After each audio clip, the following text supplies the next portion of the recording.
Saudara, yang berikutnya, apabila keimanan sudah merasuk dalam hati, menghunjam dalam hati, ya, nanti akan meningkat ke sebuah tingkatan namanya ihsan. Apa ihsan itu? Nah, ihsan itu adalah kalimat yang pendek tapi panjang penjabarannya. Ihsan, kata Nabi sendiri, ada dua kelas, yaitu engkau merasa seakan-akan melihat Allah. Satu. Dua, kalau tidak bisa engkau merasa melihat Allah, engkau seakan-akan dilihat oleh Allah.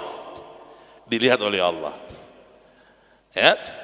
Apabila orang sudah mencapai dua ini atau salah satunya, maka dia telah mencapai makom tertinggi dalam beragama kepada Allah, namanya makomul ihsan. Ketika dia merasa selalu dipandang Allah, dia malu untuk berbuat maksiat walaupun sendirian. Ini ada orang dia bisa meninggalkan maksiat depan orang, tapi ketika sendirian masih jebol, ketika sendirian masih gampang kalah sama setan, ada. Tapi kalau sudah tingkatan ihsan, dia enggak bermaksiat walaupun sendirian. Dia rasa dipandang Allah, malu dia, ya Allah, engkau melihat aku, engkau menyaksikan aku, engkau memandangku. Maka dalam kesendirian pun dia tidak mau bermaksiat dan takut maksiat. Ini namanya maqamul ihsan. Nah, kita lihat diri kita di maqam mana? Ya, kita ini termasuk orang yang sudah kalau sendirian, ya, ada dorongan maksiat, nggak ada yang lihat manusia, apa kita masih gampang terbujuk? Iya, oh berarti masih perlu ditingkatkan. Ya, kita belum ihsan, belum ihsan. Tapi kalau kita sudah mampu meninggalkan larangan-larangan Allah, menjaga perintah-perintah Allah, walaupun nggak ada yang lihat, disitulah kita telah mencapai maqamul ihsan. Maqam yang sangat dicintai oleh Allah SWT. Innallaha yuhibbul muhsinin. Allah itu cinta kepada orang yang berbuat ihsan. Ayyuhal ikhwanul kiram, ihsan, maqam yang sangat tinggi ini ada pada semua hal. Karena itulah Allah mensyariatkan kita berbuat ihsan dalam segala hal. Nabi bersabda, innallaha katabal ihsan fi kulli syai' au ala kulli syai'. Orang yang berbuat apapun hendaknya berbuat dengan ihsan. Ya, kita mau sholat nih, jangan asal-asalan, sholatlah dengan ihsan. Ini sholat merasa dipandang Allah, itu sholat yang ihsan. Kita mau menyembelih binatang nih, kata Nabi, fa'idha qataltum fa'ahsinul qitlah. Kalau mau menyembelih, nyembelih dengan ihsan. Tuh Nabi, nyembelih pun dengan ihsan, Pak. Nyembelih ini dengan ihsan, jangan asal kita sembelih. Sembelih dengan ihsan gimana? 3. 1, menghadap kiblat. 2, apa ini namanya? Alat potongnya yang tajam, jangan sampai ketul atau kurang tajam sehingga mensakiti binatang yang disembelih. 3, membaca bismillah. Itu namanya ihsan. Ya. Lebih-lebih lagi orang ihsan dalam menyembelih, jangan sampai menyembelih satu binatang di depan binatang yang lain. Ini kurang ihsan. Nyembelih kambing, sebelahnya kambing lihat, enggak ihsan namanya. Kita nyembelih sapi, ada sapi yang lihat, sebelahnya atau dekat situ, enggak ihsan. Dia ternyuh, kadang nangis. Kalau nanti ningali sapi ini nangis, ya, keluar air mata. Maka kalau kita menyembelih pun dengan cara yang ihsan, jangan sampai kita asal sembelih. Ya, apalagi kalau kita beli nih, orang yang beli sembelihan tuh Pak, hati-hati. Karena sebagian para penjual ayam potong itu ada yang tidak ihsan dalam menyembelih. Ya, cuma dicret gitu dok. Ini ayam masih bisa pencolotan, masih bisa pencolotan, bisa miber. Ya, mungkin secara fikih diteliti bisa jadi belum sah itu. Ya, karena pemotongan itu ada syaratnya, harus memotong jalur nafas dan harus memotong jalur makanan, harus, ya, supaya dia memenuhi syarat. Maka hati-hati orang kalau beli ayam atau kambing atau daging-daging dari binatang-binatang yang disembelih itu, kita bertanya mana yang amanah kepada ahlinya, kita kepada yang kita kenal, kita percaya, Pak punya kenalan nggak langganan yang baik, ya, tukang potong ayam, tukang potong sapi yang amanah, yang syar'i. Kenapa kok sampai begitu? Ya, tadi dikatakan ada dua hal yang sangat berperan untuk doa mustajab dan untuk istiqomahnya ibadah. Apa itu? Satu, teman yang baik. Dua, makanan yang baik. Kalau mau istiqomah, mau doa mustajab, dua ini paling penting. Makanan yang baik dan teman yang baik. Orang yang dua ini nggak kejaga, maka doanya nggak mustajab. Ibadahnya nggak bisa istiqomah. Temannya sembarangan, makannya sembarangan, gimana mau istiqomah ibadahnya? Ya, nggak bisa. Imam Ghazali juga menyinggung itu.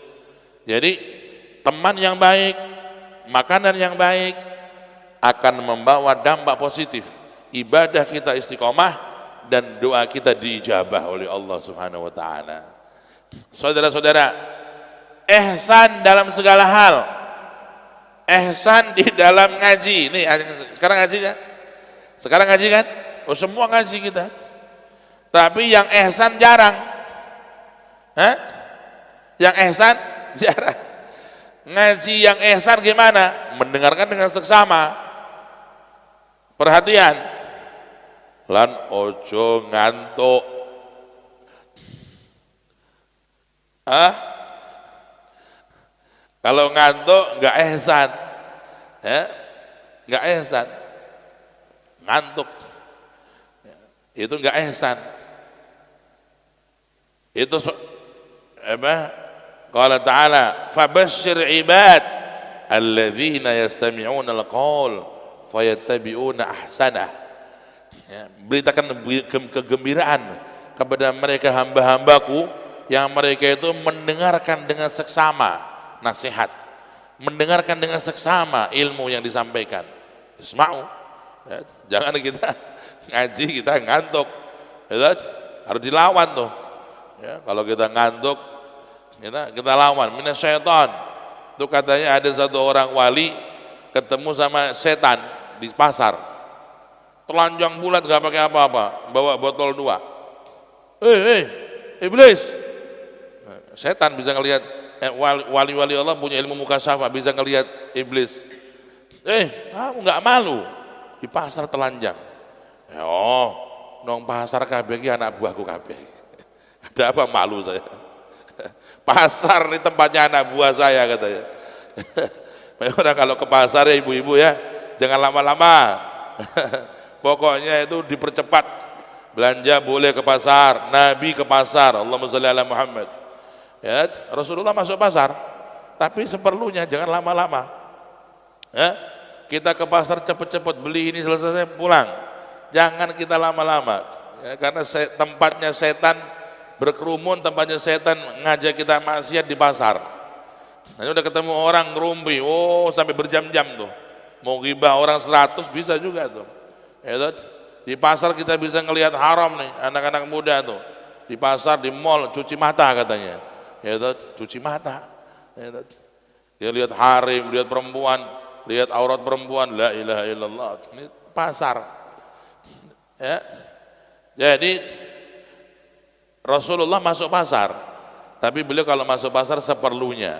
Wakana, beliau mengajarkan kita kalau kita masuk pasar, jangan lupa baca doa ini sebelum keluar sebagai kafarah. Dosa yang terjadi di pasar kalau kita baca doa ini dihapus oleh Allah. Apa itu Ustaz? La ilaha illallah wahdahu la syarika lah lahul mulku wa lahul hamdu yuhyi wa yumitu biyadihil khairu wa huwa ala kulli syai'in qadir. Ini doa masuk pasar, jangan kita tinggalkan kalau kita masuk pasar. Nabi yang mengajarkan. Dosa yang terjadi di pasar kita diampuni, dimaafkan oleh Allah dengan doa tersebut. Ya, saudara, kembali pada tadi ya, kalau kita mengaji perlu yang namanya ihsan. Ya, termasuk ihsan al-istima', husnul istima', mendengarkan dengan baik, dengan seksama. Ya, karena itu katakan ilmu itu diraih dengan 4 cara. 1, husnul istima', mendengar dengan baik. Kemudian al-hifdzu, menghafal. Setelah mendengar dihafal. Wal kitabah, ditulis supaya enggak hilang, sudah dihafal ditulis. Tsummal amal, tsumma ta'lim. Lalu mengamalkan, lalu mengajarkan. Kalau sudah ini tahapannya, jadi dia ahli ilmu. Mendengarkan dengan baik, menghafal, menulis, mengamalkan, mengajarkan. Soro, dialah orang yang diagungkan di langitnya Allah. Kata Nabi Isa, man alima wa amila wa allam fadzalika alladzi yud'a 'aziman fi malakutis samawat. Nabi Isa berkata, barang siapa yang dia berilmu, mengamalkan, mengajarkan lillahi ta'ala, karena Allah, maka dialah orang yang disebut orang agung di langit. Orang agung di langit, bukan di bumi mah gampang. Dengan eksploitasi, dengan pura-pura kita diagungkan di bumi. Manusia gampang dibohongi. Diagungkan di langit, nih orang berilmu, mengamalkan, mengajarkan karena Allah. Orang ini orang yang diagungkan di langit, di kerajaan Allah, di hadapan para malaikat. Ini orang agung, orang mulia, orang besar. Ya, berilmu, beramal, mengajar. Ayyuhal ikhwanul kiram, ya, maka kita perlu ihsan dalam mencari ilmu. Ya, sampai zaman riyen kula ngaji niku, kita ini kalau bawa Al-Qur'an, kalau kita bawa Quran mushaf ini, kita bawa dengan cara kita tenteng begini, itu guru kita ngasih tahu, mriki nang mboten pareng beto Quran ngeten iki, mboten pareng. Kalau bawa Quran dibawa di dada. Ta'zimul Quran. Ini namanya ihsan. Sekarang gak banyak orang ngaji Quran, tapi dia gak memuliakan Quran. Makanya berkahnya kurang. Nah, kadang-kadang dia tidur, Quran di arah kakinya dia. Ya, sampai teng dalam, teng kamar, hati-hati ya. Mbah, Mbah, Pak, ya, kalau kita di kamar meletakkan mushaf, jangan sampai di arah kaki kita, dosa. Haram. Ya, wakilah makruh, 2 pendapat, tapi ya lebih dekat kepada keharaman. Kita biasa tidur nih arah kaki di sana, jangan sampai ada Quran di situ. Kalau walaupun nggak berdekatan, agak jauh, tidak boleh. Itu dosa. Itu sudah ulama-ulama madhab. Maka kalau kita mau tidur, jangan sampai di arah kaki kita ini ada yang namanya mushaf. Itu dosa. Ya. Walaupun ada pendapat mengatakan makruh, tapi walaupun bagaimana itu enggak baik. Ya. Kita kalau meletakkan Quran di tempat yang mulia, di tempat ya yang tinggi, dan bukan arah di mana kaki kita selonjor ke situ. Nah, ini ihsan supaya ilmunya barokah. Kita ya. Kalau cari ilmu dengan ihsan, orang-orang kuno ngajinya dengan ihsan. Makanya barokah ilmunya luar biasa. Ya, barokah ilmunya luar biasa. Sampai zaman dulu itu orang-orang kuno kalau ngaji ilmu, mereka itu menulis lafaz Allah itu tidak boleh dengan tinta-tinta yang kurang sopan. Seperti warna merah.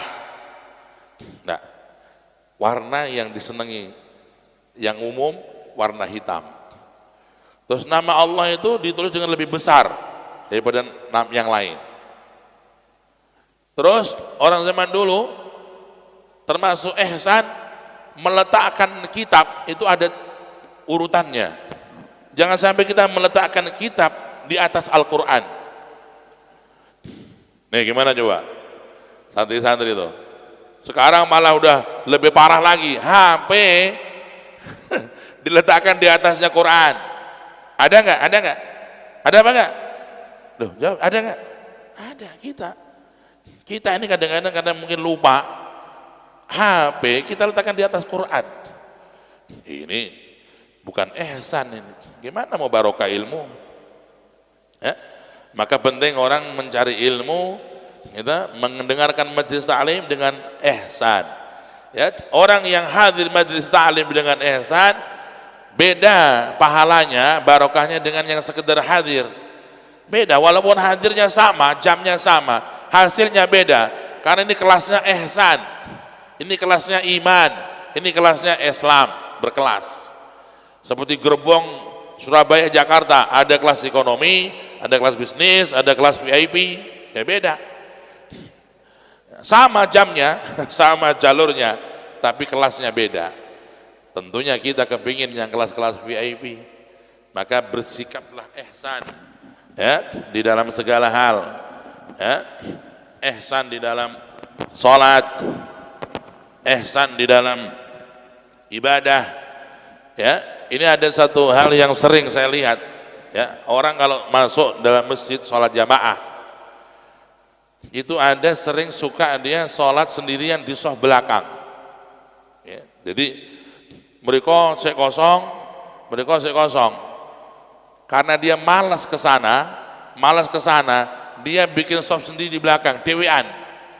Ini adalah suatu hal yang enggak baik, makruh, sangat tidak disenangi, makruh syadid, makruh yang sangat, walaupun enggak haram, tapi ini bisa mengurangi pahala jamaah. Maka orang menghindari kalau masuk masjid, soft di depannya masjid yang kosong, walaupun pojok sana, kita masuk ke soft tersebut. Jangan kita bikin soft sendiri di belakang, walaupun yakin adanya ikut. Wah, si akeh guriku, si akeh kingo, aman kingo. Kita enggak sebaiknya begitu. Ikuti kondisi kekosongannya di sana, masuk sana. Kosong di sana, masuk sana. Ini penting dalam ihsan. Ihsan dalam sholat jamaah. Jangan sampai kita sebagai makmum kalau sholat mendahului imam. Ini orang ini kadang-kadang kesusu nak sholat niku. Imamnya dereng rukuk, yang bemun rukuk. Imamnya nabi Allah bari sujud nih. Yang bemun dulu serut, wes disi imamnya. Oh, ya. Ini kalau sampai 2 rukun bisa membatalkan sholat, Pak. Sholatnya batal, bukan lagi kurang pahala. Idza taqaddama ala imami biruknain au ta'akhkhara anhu biruknain min ghairi udhrin batalat salatuh. Makmum yang mendahului imam 2 gerakan atau terlambat dari imam 2 gerakan dengan sengaja tanpa udzur, batal salatnya. Maka kalau salat kita yang baik, imamnya takbir, kita baru takbir Allahu Akbar. Jangan imam baru Allah, dia udah Allah Akbar, wah batal sholatnya. Mendahului imam dalam takbir sholat, batal sholatnya makmum. Mendahului, membarengi aja batal, apalagi mendahului. Kalau anda sebagai makmum membarengi takbiratul imam, batal sholatnya. Maka kita nggak boleh takbir sebagai makmum, takbiratul ihram, pastikan imam sudah selesai takbir. Dia sudah selesai, Allahu Akbar. Sudah selesai kan? Anda baru mulai. Usolli fardhu dzuhri arba rakaatin ma'muman, Allahu Akbar. Jangan sampai kita membarengi takbirnya imam. Walaupun satu kata batal. Gini, imam Allahu Akbar. Waktu dia bilang bar, Anda bilang al. Nah, bareng nggak tuh? Ketika di imamnya bilang bar, Anda mulai Allah. Bareng itu, satu kata itu, batal sholat Anda. Nggak boleh, batal sholatnya.